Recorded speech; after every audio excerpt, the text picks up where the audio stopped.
आज आम कथा बेपार विषय आम कौन बेपार करवा कौन बेपार करवा नहीं चलतु एबे मेडिसिन खाई दिए तापर कहवा से विषय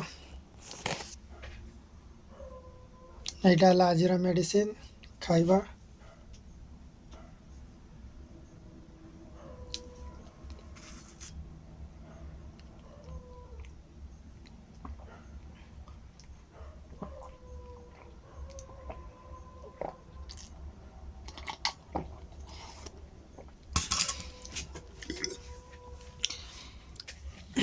आज कथा बेपार विषय मुझे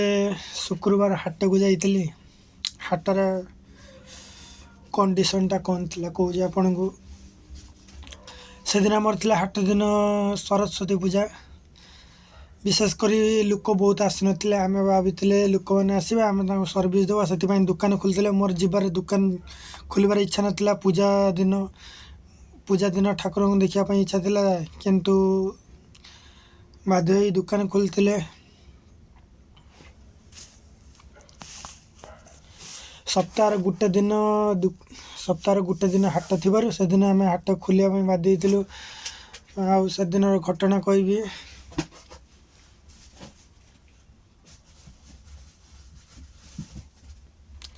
यहाँ देखा तो गाजर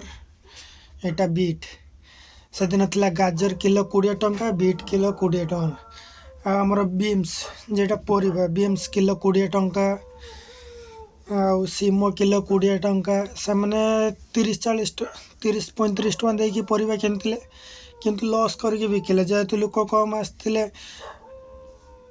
सप्ताह गोटे दिन हाट ना जे मानकर दुकान अच्छे से दुकान नहीं बिकिदेवे जे मानकर हाथ माने दुकान नहीं से मैंने गोटे दिन आनी से तो सर की माल जीवे ना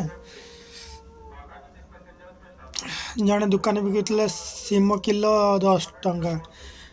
आपण मैंने कहतु कौन बीट्र किलो कौन ये बीट आ गाजर किलो 20 टंका हवा कथा कि ताले गोटे चाषी ता चाषर मूल्य केमिति पाइबो बीट आ गाजर मूल्य सर्वनिम्न 30-40 टंका रहा कथा किंतु आम दिन किणिक आनले 30 टंका नुहे 40 टंका रही ठीक सर्वनिम्नटा आम आनले किलो 20 बीट किलो 20 गाजर किलो 20 ताले भाभी पारे आपण मैंने जब भी गरीब श्रेणी रही थे परिवा बेपार करेंगे ना आ गोटे ग्रोसरी दुकान जदि आप खोलेंगे यहाँ दैनंदिन जिनस से दैनंदिन जिनस बहुत बाकी पड़ज जदि आप गरीब ताले लोक बाकी केमिति देवे आपन तो बाकी दे पारे ना आपन जदि से बाकी देवे ताले एपटे आपंकर सौदा किणापी पैसा नथिबो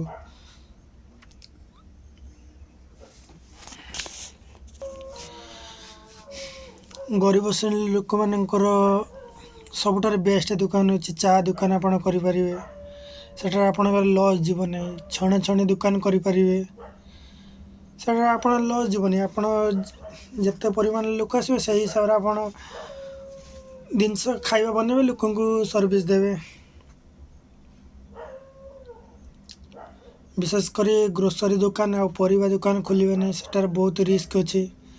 आ जिते बड़े आप हाट को जाऊँच से ध्यान देवे जे बड़ बड़ दुकान पाखर आप परिवा किणवे नहीं